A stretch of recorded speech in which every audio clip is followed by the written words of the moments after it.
And thank you all to our speakers. So now we're going to move on to our second panel. All of our panelists should be co-hosts, so you should be able to share your presentations.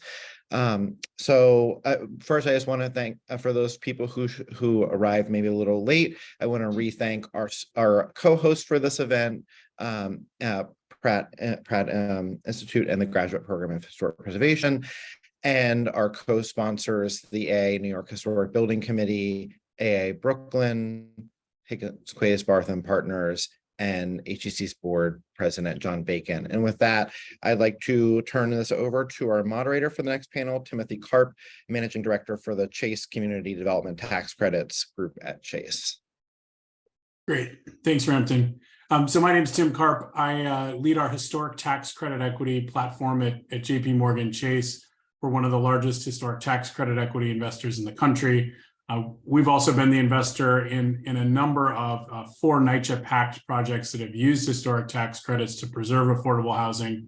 And our platform, since it started really end of 2016, has been used to preserve or create about 10,000 units of affordable housing using both federal and state tax credits as a tool. So I'm excited to be a part of the panel today, where we're going to talk about a variety of things about how we use historic tax credit equity to create and preserve affordable housing. So first, we're going to have Lindsay Peterson from Higgins Quasebarth talk about National Register listing. And Al Shehadi from Shehadi Advisory is going to talk about the mechanics of the program and how it works in terms of syndicating the credits and deal structuring. And then Dan Magidson from Enterprise is going to talk about combining historic tax credit equity with low-income housing tax credits as another tool in the toolkit to create and preserve affordable housing all around the country, and specifically here in New York. So excited to have the panelists today. And Lindsay, I'll let you introduce yourself and take it away. Great. Thank you, Tim. Let me throw my presentation up on the screen here. How's that? Can you all see that? I'm going to take that as a yes. Okay, great. Thank you, Tim. Thank you, HDC and Pratt, for having me here today. My name is Lindsay Peterson from Higgins Quasebarth. We are historic preservation consultants in New York. And today I am here to give you basically, for those who may not be as familiar, an intro to the National Register of Historic Places, the basics of how buildings and historic districts are placed on the National Register, and generally what that means. So this is a few steps maybe before the case studies we've seen so far. So back to the beginning of the process, and a very brief general overview of the historic tax credit process, how that works. So let's see. There we go. So the National Register of Historic Places, this is a program run by the National Park Service. It was authorized by the National Historic Preservation Act of 1966. And it is the official list of the nation's historic places worthy of designation, of preservation. One fun stat I found: by the end of 2020, there were 96,000 properties listed in the country, representing 1.8 million contributing resources. And there is also a New York State Register that was established in 1980. And then the New York State Historic Preservation Office, SHPO, as Ward said earlier, a term you're going to hear a lot, it coordinates both programs, the National Register as well as the New York State Register. And the SHPO staff helps identify historic resources, provides technical assistance, and manages grants and incentives such as the tax credit. So there's 2 main ways to list resources in the National Register. You can list them individually. So individual listings can take the form of a building, a structure, an object, or a site. Or buildings can be listed as historic districts. And so these are really collections of buildings or structures that are united historically and or aesthetically. And so the 2 examples I've got here are Patty's Market. This is a very recent listing from last year that I worked on, which has about 78 buildings. This was the site of a 19th and early 20th century international open air food market. that catered to poor immigrants who all lived in Hell's Kitchen tenement buildings. And you can sort of get a sense of the cohesion that you would see in that district as compared to the Wall Street Historic District. This was listed in 2007. And this one represents centuries of the city's and really the nation's development from being a 17th century Dutch colony all the way up to being a major 19th and 20th century financial center. And this one has, a distinctive street pattern that's considered significant and architectural monuments. But I just wanted to show sort of the range of historic districts that you might see listed in the National Register. And why listed in the National Register at all? So to be clear, being listed in the National Register is largely an honorary designation, but it comes with potential significant incentives. And so Al and Dan are going to speak in quite a bit more detail about how those incentives work financially speaking. But here is what the tax credit process actually entails. There are 3 separate applications, a Part 1, a Part 2, and a Part 3.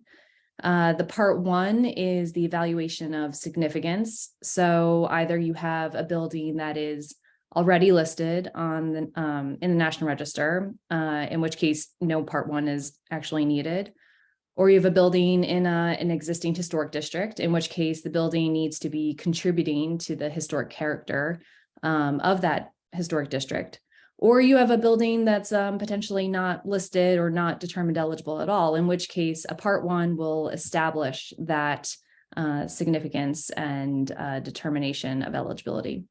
And so the Part 1 is the first step. Part 2 is the description of rehabilitation. So this is a narrative description, a documentation of existing conditions prior to work, and architectural drawings that show proposed work that needs to meet the Secretary of Interior standards for rehabilitation. And finally, when the work is done, and so I included some nice photos. So this is what your building would look like in a Part 1. At the Part 3, the work is completed and you document the project showing that the work was done to the standards and to that meet the approval of the Part 2.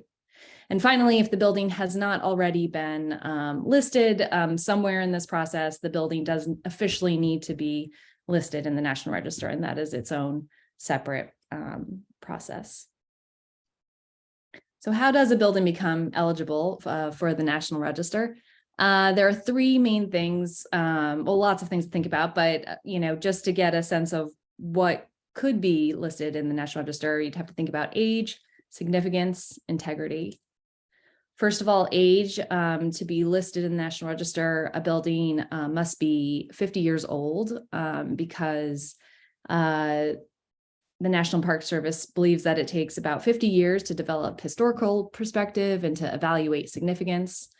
But so where does that leave us? 50 years old is 1973. So here are a number of buildings that have been listed in the last few years that have recently come of age, so to speak, finished or, buildings that were completed in the late 1960s, early 1970s. I didn't sort of pick all very concrete brutalist examples on purpose, but you can kind of get a sense of the types of buildings that will be old enough soon and other buildings coming down the line. So late modernism, brutalism, postmodernism, I think we're all going to be seeing those a lot more in coming years. However, some buildings can be listed if they possess extraordinary significance. So these must have exceptional importance in history, or in these cases in architectural history. And so if you're putting together a nomination for a building with extraordinary significance, the preparer must be ready to defend the exceptional status of the building, but it can be less than 50 years old. And all 3 of these were listed prior to turning 50 years old. Another factor, a major factor in determining eligibility is the significance of the building. And there are 4 areas of significance that the National Park Service sets out, significance events or patterns of history, significant association with a significant person, significance in architecture and archaeology. And so whichever area a particular property would fall into, a nomination must develop sort of areas of context within these areas, within these different criterion. And so the two that you'll see most often used are events or patterns of history. And so I've included a few typical events here. And, this is the broad strokes of history. Virtually any building that you would come across could be slotted into one of these areas: the community planning and development of a town or a neighborhood or a city, social history, commerce, did a business use the building, an institution, politics, government is used frequently for public housing, for example. So it's all about developing the context in which any particular building is given. It does not mean that the building has to be the most important building within that area. The other one, so that's criterion A. Criterion C is architecture. And so this is the other most frequently used, I would say, at least in what we do, but this is the development of types of buildings. So the tenement building, an office building, development of schools, a period or architectural style, construction methods, or the work of notable architects often gets discussed or in that criterion. Another thing to consider when thinking about eligibility is the integrity of buildings. So integrity means the ability of a property to convey its significance. So its character defining features that relate to the significance, either individually or as what the significance of the historic district is. And so in a historic district, which is a collection of buildings that it's all about its scale, form, materiality, use, so on and so forth. It's really about how a building fits into that collection. And when you're listing a historic district, what really matters is the integrity of the exterior of the building.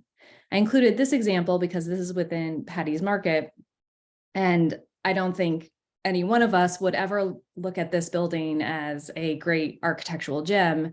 And yet it is a contributing building within the district.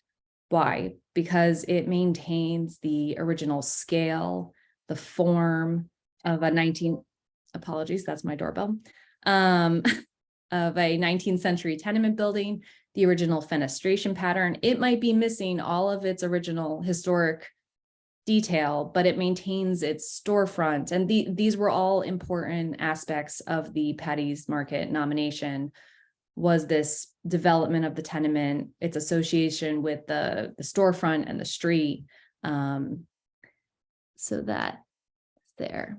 Okay, and then for individual listings, at the time of listing, these buildings need to maintain integrity both on the exterior and in the interior.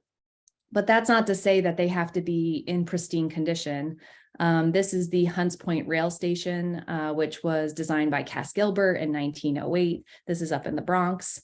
This building had been highly altered, had lost basically all of its original historic fabric at the base, but it maintained enough integrity both in its form and its style. There's a little more detail hiding under here that you can't see, and in the interior expression. So it still expressed its significance as a historic rail station, and had other material, historic fabric still remaining. And so this was listed also last year. Also helped that it was a very notable architect, but it's an art more than a science, as you heard before, and it's a soup that you have to mix together. So a few examples of other projects that have been listed recently that have touched on affordable housing or been approached because of the tax credit. This is Boulevard Houses, a NYCHA project in East New York. It was built in 1951. It was a city-financed project that was built for veterans returning from World War II. This is part of the PACT program. And, you know, as far as public housing goes, this isn't the most important example of public housing ever seen, or architecturally speaking, even the most notable. But it is representative of a period of public housing, a style used in public housing, a very specific need that the city stepped up to fill. And it was sort of all these areas of context that the nomination explored to make this or help this become listed in the National Register. And then the other examples, coming back to Patty's Market, this was also undertaken. This was undertaken at the behest of the Clinton Housing Development Company, which is a nonprofit trying to create high quality, permanently affordable housing in Hell's Kitchen. And so we actually worked on a part one for several buildings at the corner of 9th Ave and 40th Street. But these buildings basically could not stand alone as individual estates. So that is why they're part of a larger historic district here. But the part ones explained why these buildings reflect all the themes that Patty's Markets was significant for: commerce, ethnic heritage, the tenement building type. It all fit together. And so just to wrap up, I have a few slides here. For those who may not be familiar, what is the National Register compared to the Landmarks Commission? They are not the same. If you're talking about a National Register historic district, we're not talking about a local historic district, which would be created by New York City's local government. So being on the National Register does not require any additional project review by the Landmarks Commission. Also, unlike the Landmarks Commission, being on the National Register does not restrict the property's owner's ability to make changes to the building.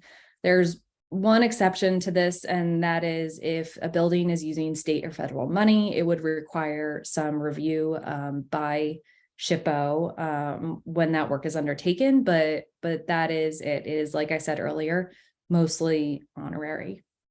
And so I just wanted to end finally on thinking about where this will lead us in future years. I'm sure many of you saw this piece in the Times a few weeks ago about turning underused office buildings into housing. And I find this very interesting because I think we're going to have more and more buildings of this type, this age that they described in this article. This is 180 Water Street, which was completed in 1971. This project, to be clear, did not use the historic tax credit, but I think it's worth thinking about buildings like this, which may not be obviously historic as many people would think, but could potentially be individuals, maybe, if you could develop that historic context, or wrapped into extensions to historic districts.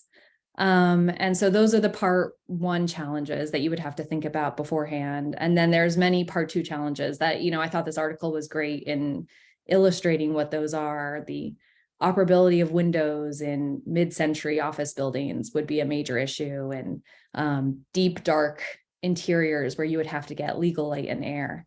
But I feel like this is potentially a new frontier, and there's lots of opportunity here.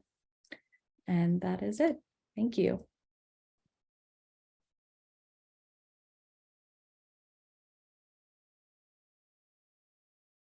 Al, do you want to take it away? I think sure.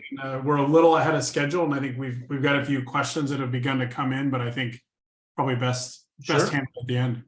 So let's just make sure I share the correct screen, and then we'll get going here. So can everybody see my screen? Hopefully it's the screen without my notes on it. Good morning, everybody. Thanks very much for including me. Thanks, Frampton, for reaching out. Happy to help put this together. Quick intro, quick bio for me. I've been working in community development and community development finance for 30 years. I'm dating myself, about 20 years of that. I have fallen into working in a variety of different ways with historic tax credits. First, as a LIHTC syndicator doing LIHTC historic financing, then historic only, then historic new markets.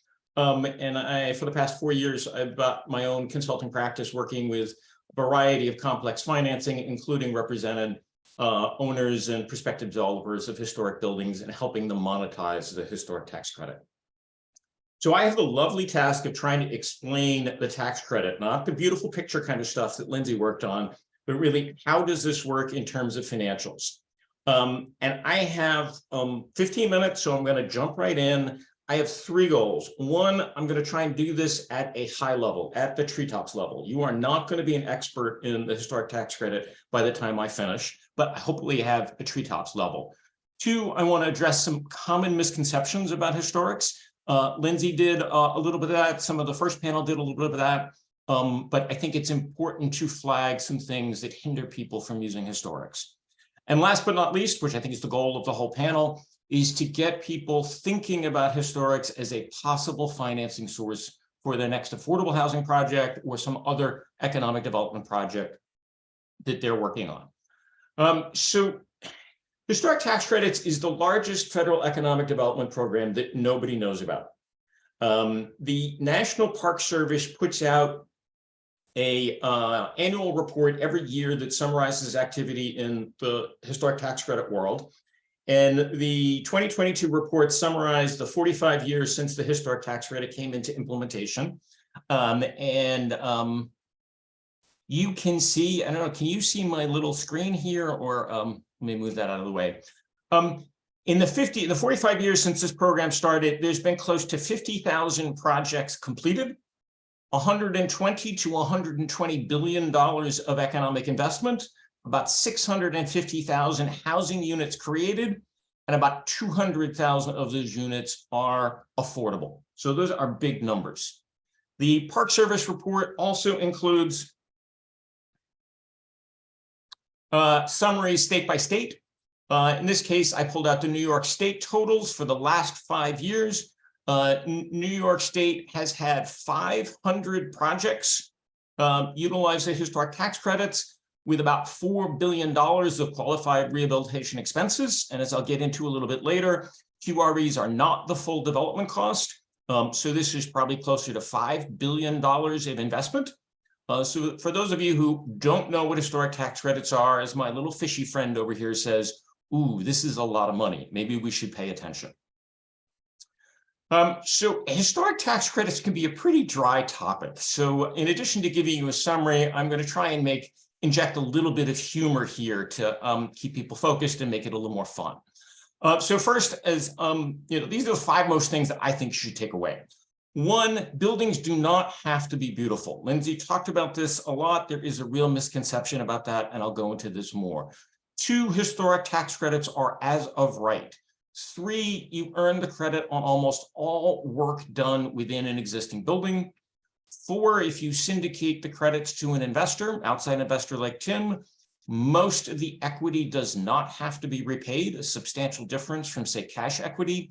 And 5, last but not least, the New York State credit is quite valuable. If you are looking at properties in New York State, you are lucky to be in a state that has a quite flexible credit that's easy to pair with the federal credit.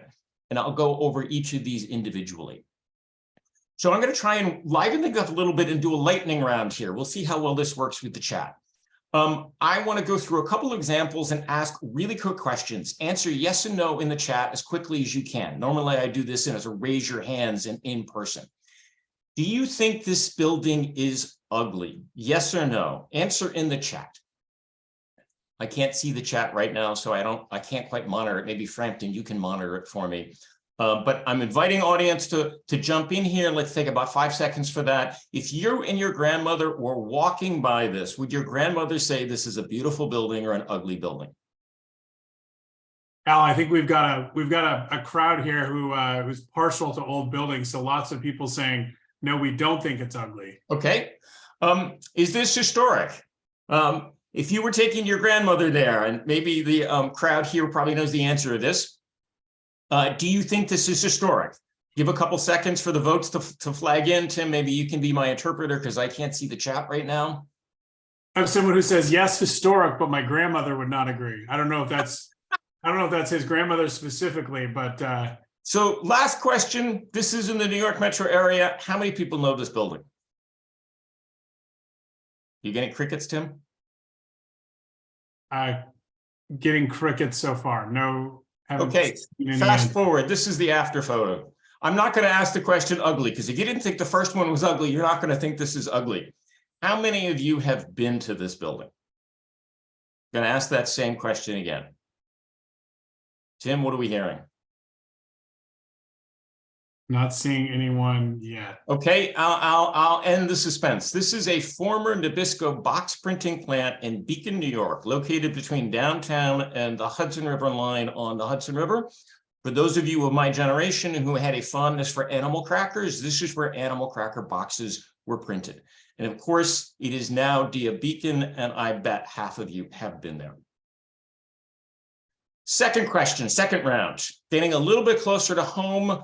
I'm not going to ask the ugly. I'm not going to ask the historic, because I guess I know the crowd now that people are going to say it's not ugly and that it's historic.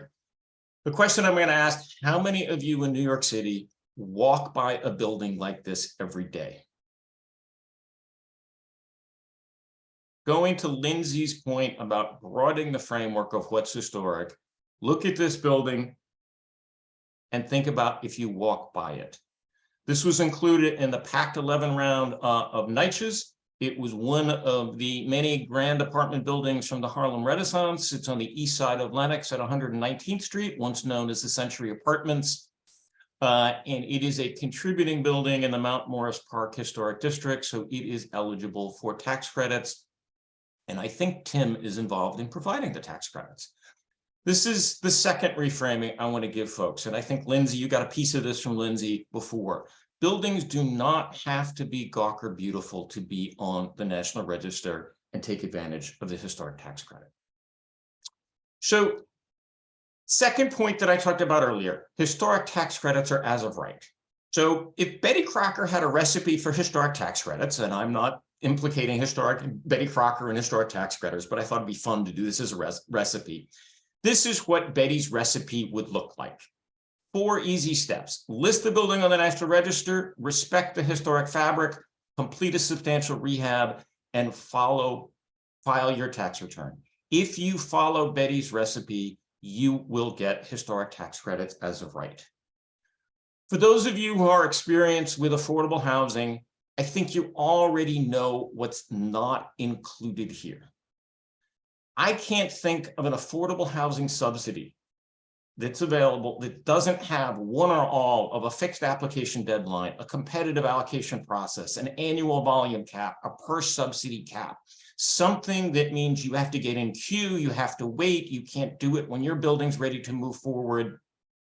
The historic does not include any of these. So this is the third reframing that I want to give folks. For those of you who are committed to affordable housing, unlike most affordable housing subsidies, HTCs are as of right. If you follow Betty's recipe, you will get to the money at the end of the rainbow.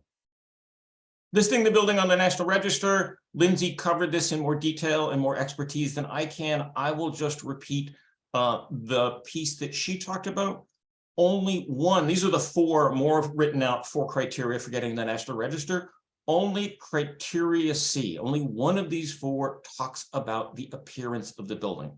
Others talk about historical role, historical impact, etc.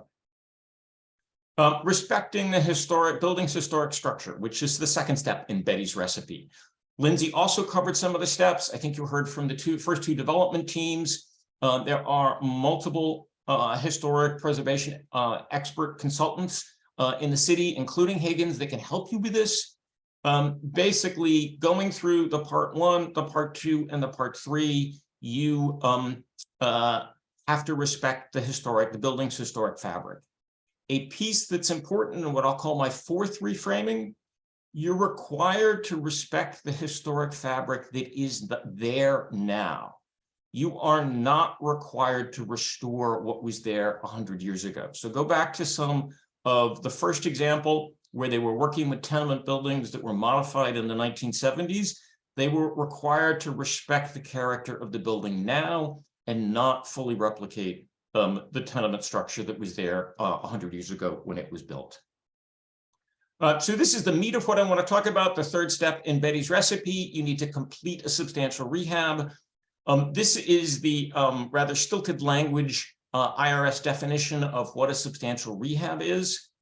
Translated to English, this means that the improvements that you as a developer make to a building, the cost of those improvements, have to be worth more than the depreciable basis of the building before you started your work. Congress's intent was that a substantial amount of work be done, not just cosmetic, not just changing the carpets and the curtains and repainting, but really doing substantial work, and that work is done in a finite period. Congress's goal here was to take what they perceived as obsolete buildings and bring them back to new economic life. The fourth and final step in Betty's recipe is file your tax return, and I'll leave this to your accountant because this is not a part that I've ever participated in. So I'm going to dig into the substantial rehab test for a few slides. The first step is defining what is included in tax credit basis. There's a term that you've heard a couple of presentations talk about: qualified rehabilitation expenditures, or QREs. You earn credits. QREs are expenses which are part of the current rehab, so not maintenance work you did 10 years ago. 2, largely incurred within the existing building envelope. And 3, are depreciable as part of the real estate. So let me give you some concrete examples of what that means. So pretty much all of the construction expense within the existing building envelope counts. There's some minor exceptions there, et cetera, but everything. So it's not just construction on the pretty parts, the decorative cornice or the marble lobby, the electrical wiring, the plumbing, the new roof, all of that counts in historic tax credit basis. And all of the construction related expenses, soft costs, financing costs, developer fee, that are necessary to make the construction happen are also included in basis. So you're talking about a large proportion of the cost of a project like the T building or the Randolph houses. What's not included in historic tax credit basis? Cost of work to buy the building, expansion or work done outside of the building envelope, and costs that are not depreciated with the real estate, like furniture, fixtures, and equipment, or things that aren't depreciated at all, like marketing and leasing. As somebody mentioned before, if you're familiar with the LIHTC process, this is similar to LIHTC basis, but it's not exactly the same. But if you're familiar with LIHTC, that's a good conceptual starting place to start from. Just don't end there. So let me do a couple of examples of a development budget and what makes a rehab substantial and what does not pass the substantial rehab test. Both of these examples are going to be $20 million projects. I've done really simple early stage budget. So similar to kind of the pencil thing that you might be doing as a developer and trying to figure out whether a project is viable. Here, the building was acquired yesterday, so the depreciable basis of the property is your acquisition cost. Putting a fairly substantial amount of rehab in, and then a mishmash of soft cost financing and other costs, leading to a $20 million budget. I've added in here my educated first cut guess at what percentage of these various expenses are included in basis. So obviously acquisition and things like reserves are not, but the vast majority of your hard cost and the vast majority of your developer fee are going to be included. And depending on the mix of soft costs and financing, somewhere between half, 2/3, maybe 3/4 of them are included. Here's what the calculations are at the very end. You end up with a little bit north of $13 million in tax credit basis. This $13 million is bigger than the number you paid to buy the building or your depreciable basis at the start. So my little guy at the bottom here is quite happy, popping his champagne, because this meets the substantial rehab test and will qualify for historic tax credits. Here's an example where it doesn't work. Same $20 million budget, I have simply swapped, and this is a little cute, but I have simply swapped the acquisition cost and the hard cost. So you paid 12.5 million, you're only putting 4.5 million in rehab in, and then you've got a variety, same mix of soft costs and other costs, same percentage of what I think is going to be tax credit basis eligible. Notice what happens because there's a far lower construction budget. You only end up with slightly north of $6 million in tax credit basis, which is nowhere near your starting depreciable basis. That acquisition cost, you bought it yesterday, so that's your acquisition cost.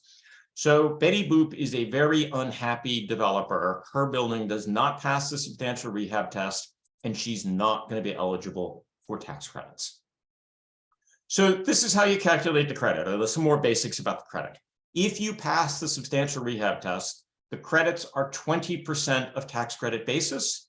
They're taken even over 5 years. They accrue, and this is an important point that I'll come back to if we have time to talk about syndication.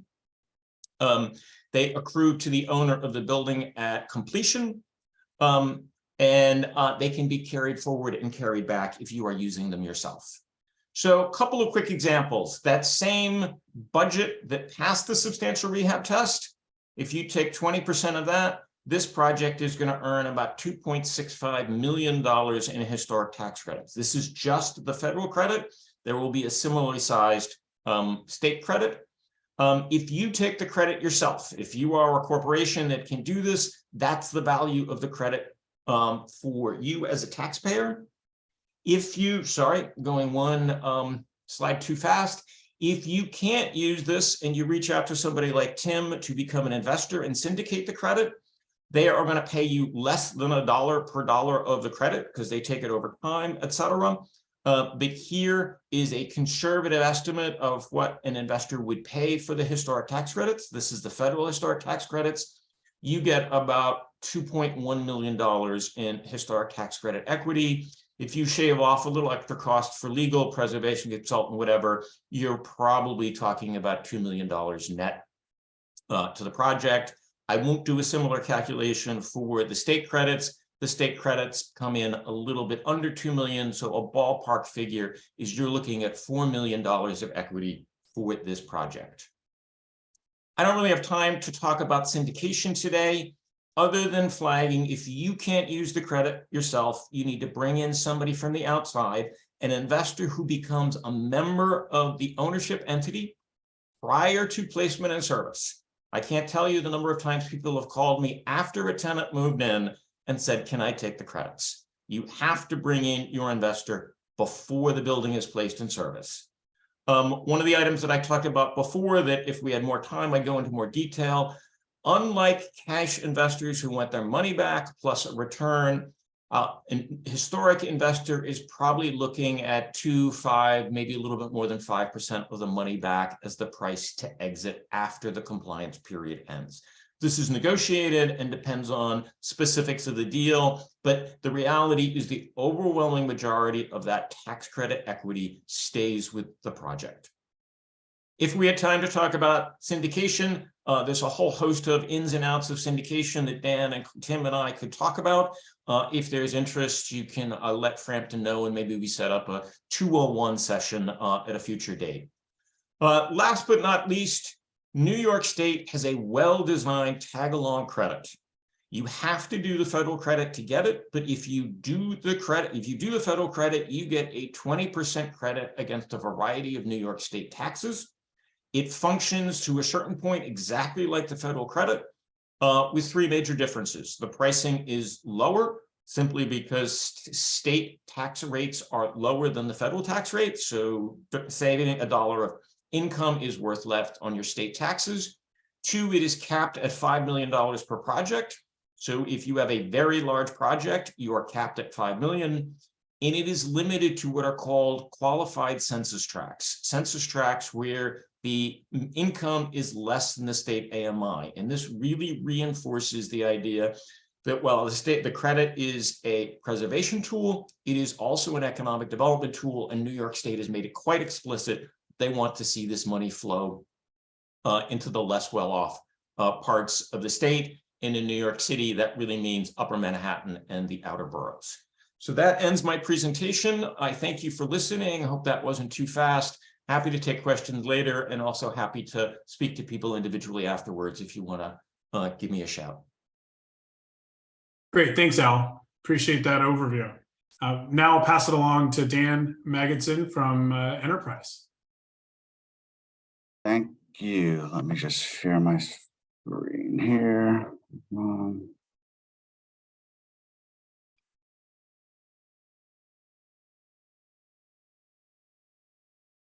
Okay. So I'm going to talk a little bit about the combining of the low-income housing tax credits together with the historic tax credits. So I'm Dan Magidson. I work with Enterprise Housing Credit Investments. We are a tax credit syndicator. We work nationally. Last year provided about $1.7 billion of equity to affordable housing projects. While the bulk of our business is affordable housing and low-income housing tax credits, we will often combine those credits with other types of credits, whether those are solar credits, various state credits, or in this case, historic credits. We were the syndicator on the Randolph Houses South project with JP Morgan as our investor in our fund. And as was discussed earlier, that was a low-income housing project together with both federal and state historic credits. So we could talk for many hours about the tax credit program and how it works, but we're going to do this in 15 minutes. So, real high level, the low-income housing tax credit program, Section 42 of the IRS code, it's been around since 1986, and basically it is utilized to provide equity and fund projects that are prior to what was called income averaging, added a couple of years ago, for AMIs, incomes below 60% of the area median income. We can now go up to 80% of the area median income with various structures. It is a dollar for dollar credit that is that the project qualifies for. So as was previously mentioned, we as investors, we're putting our tax credit equity. We are not looking for cash flow from the projects. We are getting a series of tax benefits from credits and from the losses, depreciation, et cetera, that flows to us and our investors. These credits flow over a 10-year period. We are typically in the project for 15 years prior to us. There's various options, put options, right of first refusal for us to exit after the 15-year period. Al mentioned this, so I won't really go over it much, but we are an investor. We're the investor limited partner. We have a 99.99% interest in the project, but we're a passive investor. So the general partner, so whether that's Trinity, who spoke earlier, or Dunn Development, they are the developer who's putting the project together. They are working with the architects, the contractors, bringing in the financing partners, the agencies to get various subsidies, putting it all together. We usually work for a long period of time with our developer partners as a project is coming together. With Trinity, for example, we were working with them when they were submitting the RFP, originally hadn't even been selected yet. So we helped them sort of think through the structure, the financing structure of the deal very early on, and thinking about who our investor would be, what the tax credit pricing might be, how much equity that project could generate, and then what other sources obviously they need to obtain to fill the gap all the way. Tax credits can be used for new constructions, for rehabs. There's what's called a 9% credit and a 4% credit. Not really going to go into it all here, but certainly when we're combining it with historic credits, we are talking about the rehab credit. We're not talking about new construction. And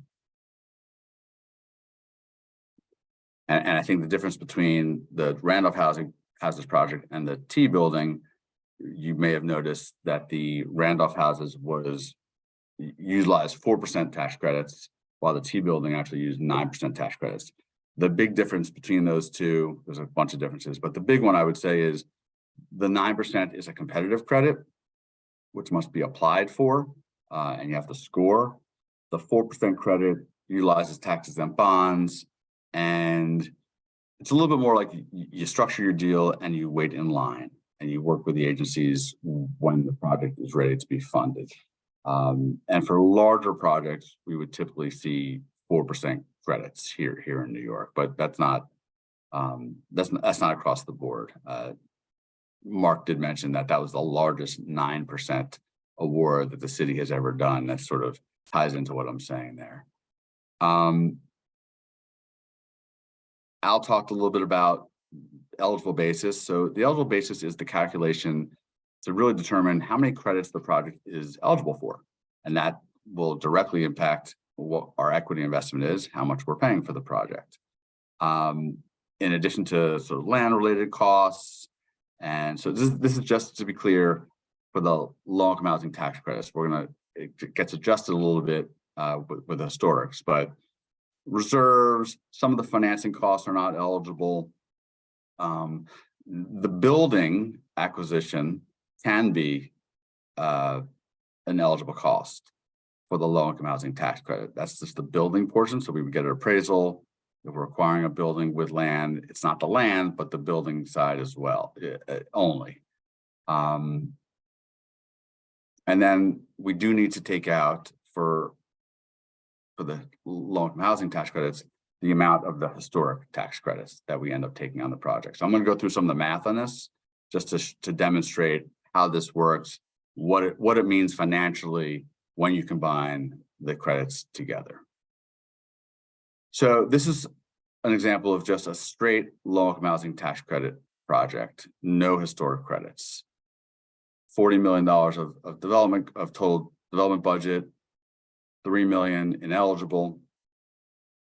This 130% is really because it's in a qualified census tract or a difficult to development area, so we can get a little bonus boost. Gives us our qualified basis. The 4% rate, that's using a 4% credit, you multiply it times this 4%. And then 10 years of credits we get. We pay in New York somewhere around $1 every project individually assessed. But it would give about $19.5 million of tax credit equity that us as the investor might put into this project. So it's just under 50% of the costs come from the tax credit equity provider. The remaining 20 million is going to come from a combination of local, state subsidies, potentially federal subsidies, as well as the ability to leverage some permanent debt on the project. So again, that's just LIHTC only. For historic, so again, an IRS definition here, really, the amount of the property is capitalized in connection with the rehab. So it's very specific. Al did a better job, I think, of explaining, which items are going to be qualified, but there are certain items that may have been qualified for the low-income housing credit that are not qualified for the historic credit. Big one being the existing building itself that was acquired, not going to be qualified for factory in the historic credit. Some of the FF&E, those are some of the bigger items that might be qualified for the tax credit, low-income housing tax credits, but not the historic tax credits.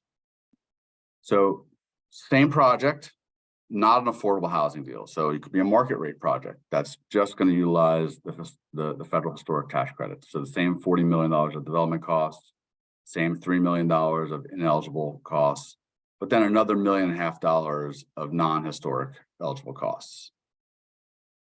We're multiplying that times the 20% rate. I use 90 cents, I'll use 80 cents. Again, that varies, but about $6 million of equity for that project. In New York, we also can utilize the state tax credit. I use the same 70 cents that Al was using here, but as Al mentioned, there is a maximum of $5 million. So even though we qualified, this is a bigger project, it qualified for more, maximum of $5 million, so $3.5 million of equity. So combining those two together, it's about $10 million of equity. So just to recap, we had almost $20 million and then another $10 million for the historics. But when I combine them all together, I don't get the same 30 million. And that's the point I really want to make. So, sorry. The LIHTC, I need to make some adjustments. So where I had 19 million, $19.5 million before, I need to subtract out the $7 million of historic credits that we're qualifying for. So therefore, instead of 19 million, I'm only going to get about 15.5 million for the LIHTC. So that goes down about $4 million. That's a big difference, but you still net come out way ahead. So the LIHTC only $19.5 million. When I combine the three together, I get just under $26 million of that $40 million total development cost of the project. So again, it's really a key. It is a very important equity source for the project. So $40 million project, $26 million is covered by tax credit equity. It can make the project very financially feasible. As I mentioned, it's complicated and it's much more in depth than we can talk about in 15 minutes. The key takeaways I would say are bringing in your partners, your financial partners early, thinking that through. We can help you set up the project and really work with you to make it financially feasible and present well to the agencies for filling those other gaps to get your project fully funded when it comes time. I think I'm going to leave it there. Looks like we're out of time.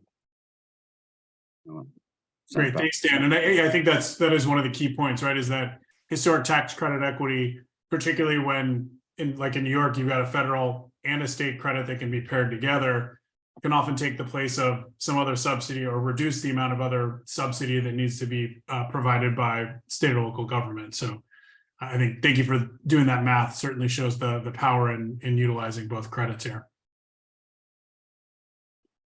Great, and thanks to all three panelists. We're going to go to the Q&A section right now. I see we've had a few questions that were posed during the panel, during the three panels that have been answered. We have some new ones that have popped in as well. There's a good question from Ethel. Do not-for-profit owners need to create for-profit subsidiaries to hold title to the property to access this economic development opportunity? It's a great question, and actually is one of the ones I had pre-prepared in case someone didn't ask the question.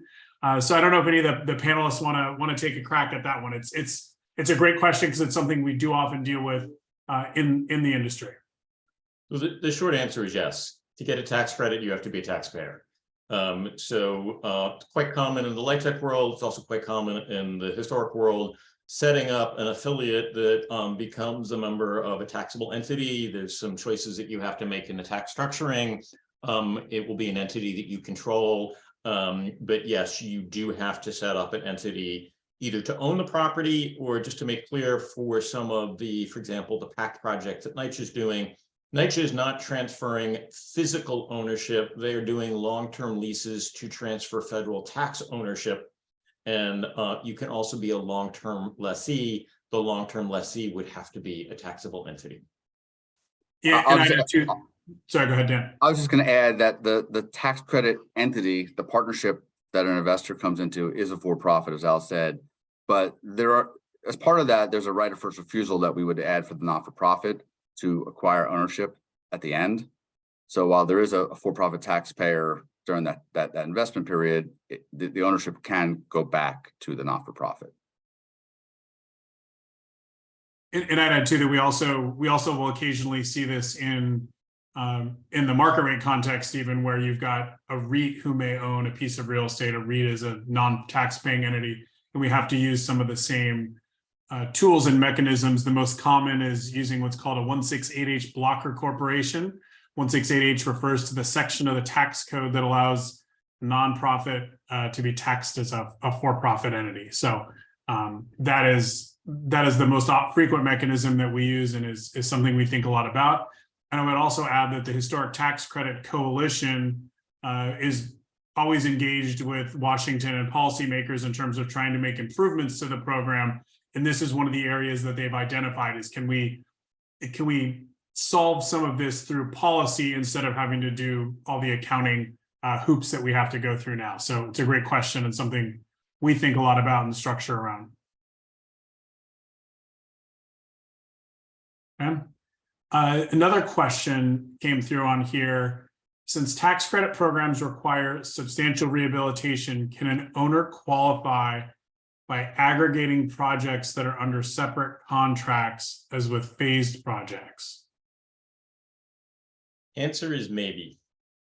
First, there were lots of details that I skimmed over, but there is a defined period that you have to incur the investments to qualify for the credit. Congress's intent was that you didn't string together 10 years of maintenance expenses or standard ongoing expenses to qualify for the credit. So for general projects, it's a 24-month period, and anything within that 24-month period counts. There is an exception for large projects. Think about an upstate cotton mill that has 10 buildings, where you can do something called a functionally related complex, and you have 60 months.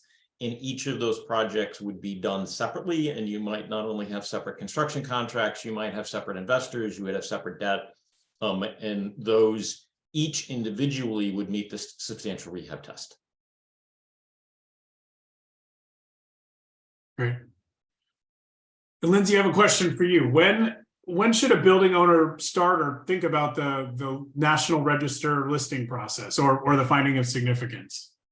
Yeah, that's a great question. The answer is as early as possible. You know, I think we're finding that developers or potential building owners are looking at a lot of buildings even before they buy them to get a sense of whether a building could potentially be listed, what its status currently is, it is in a historic district already or listed.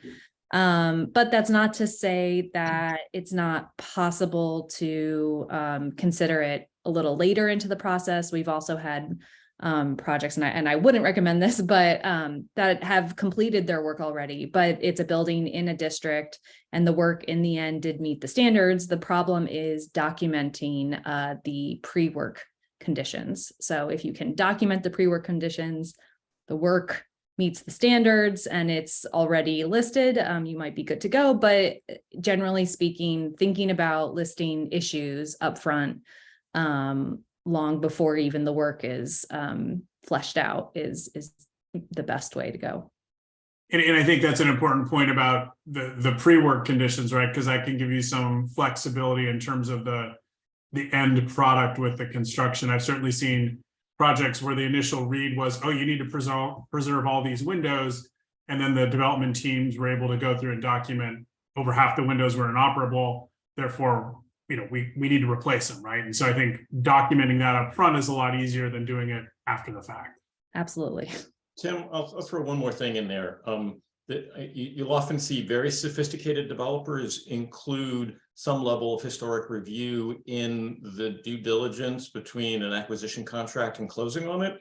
So somebody who has a good sense of the historic requirements and, you know, in addition to environmental and zoning and other things that they have time to resolve before their contract goes hard, they can go through the Part 1 process to assure that they're going to get the credit. So you see some sophisticated developers going in even before they own the building to confirm the National Register eligibility. Great.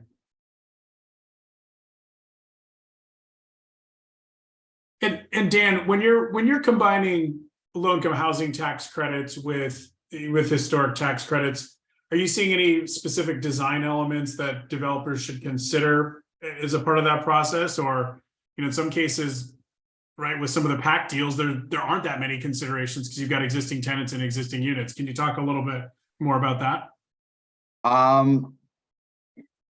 I wouldn't say there's specific design elements related to combining the credits. You know, the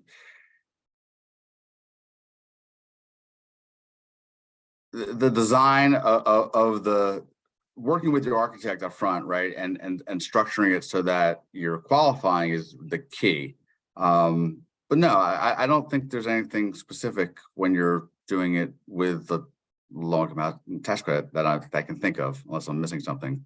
No, I think that's the point. I think there's not, they're very compatible with each other, right? And there's not a lot that developers are typically changing as part of it. I think particularly when you're thinking of, tenant in place rehabs, deals that have maybe exited the LIHTC compliance period and a desire to re-syndicate, often we've seen them be very compatible credits when they work together, because you've got existing tenants and existing units who might be moving out for a brief period of time while the rehab work goes on, that they are often very compatible with each other in terms of the design.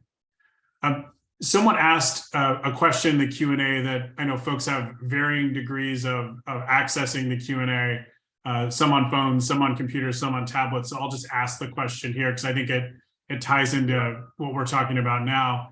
Someone asked the question, as we make historic buildings more energy efficient, we often want to put insulation on the interior. For tax credits, national parks limit interior insulation to 3 or 3.5 inches, which often does not permit enough insulation. Is there any way around this? And Ward helpfully answered the question during the panel. He said, I think it very much depends on the building, but we have seen many buildings that have been able to upgrade insulation on the interior. He notes that there's not a fixed limit in the standards to the depth of the insulation.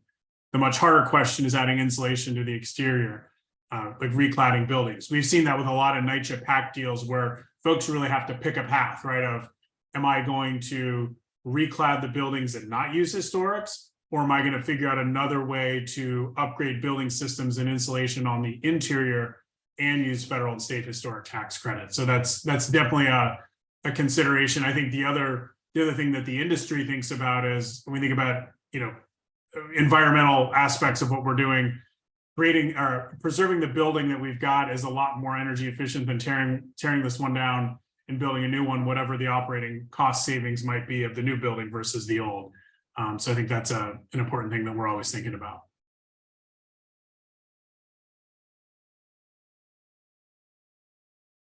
Okay.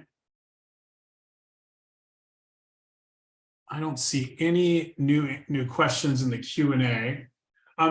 Lindsay, another question for you is how involved is the actual national register listing process for a building owner? Obviously, they're going to engage someone like yourself to go through that process. What does that work entail for you versus the development teams themselves? So it sort of depends what you're talking about. If it's an individual listing, I'd say that it is pretty straightforward for a building owner. The listing process involves a hearing at the state review board, and then it goes down to the National Park Service to be approved. It's a time process, but the actual listing, your historic preservation consultant will take care of a lot of the paperwork aspect of it. A historic district, however, if say, such as the case is Patty's Market, where it's an organization, Clinton Housing was the sponsor of the historic district. It was a much more intense effort because there's a public review process. So we were explaining what the district was to building owners and tenants and what that meant for them and why it wasn't a bad thing. But it was a little bit more involved. So the whole listing process is it's definitely, it takes some time, but it depends from project to project what it's like exactly. And don't downplay the amount of work that you guys do when you're doing a national register listing. They are, I think in the historic tax credit world, one of the more interesting things to do is to actually read those packages you guys put together. An incredible amount of detail that you guys research and compile, to get a building listed. So work that into the timeline, you guys, not what on it the takes development to team. research and write that as well. Yeah. But it's, I always find, I think, and Ward and I have been on some panels together talking about Boulevard Houses and reading that history. It's fascinating. I agree. So I think we are at time. I don't see any other questions in the Q&A.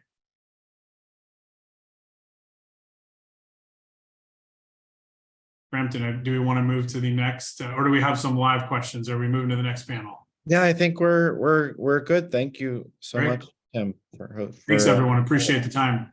so. Great, thank you.